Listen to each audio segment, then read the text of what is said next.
ایک شخص ہے جو خواب میں دیکھ رہا ہے کہ اس کے پاس ڈھیر سارا پیسہ ہے، مال دولت اس کے اطراف بھرا ہوا ہے، اور وہ اس مال کو دیکھ کے خوش ہوتا جا رہا ہے، لیکن اندر ہی اندر اس کو ایک ڈر اور خوف یہ ہے کہ کہیں چور آ کے اڑا کر نہ لے جائے۔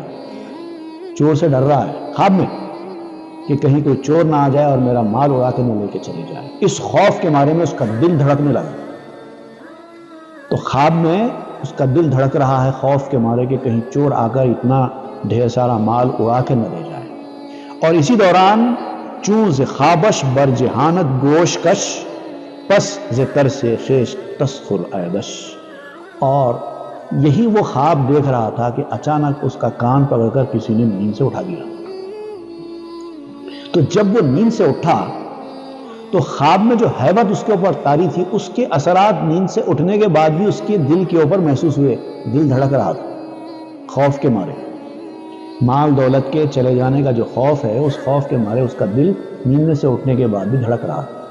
تو جب اس نے محسوس کیا کہ میں کس چیز سے ڈر رہا ہوں، میرے ڈرنے کی کیا وجہ ہے، تو اس کو سمجھ میں آیا کہ میں خواب دیکھ رہا تھا جس میں پیسہ مال دولت تھا، اس کے چلے جانے کے خوف سے میں ڈر رہا تھا، یہ اس کی ہیبت ہے۔ تو اپنے ڈرنے کے اوپر وہ ہنسنے لگتا ہے۔ کس چیز سے ڈر رہا تھا میں، جبکہ وہ مال دولت تھی نہیں، وہ تو خواب تھا۔ ایسے ہی انسان دنیا میں نیند میں ہے، جب اٹھانے والا اس کو اٹھا دے گا اس وقت اس کی بھی یہی کیفیت ہوگی۔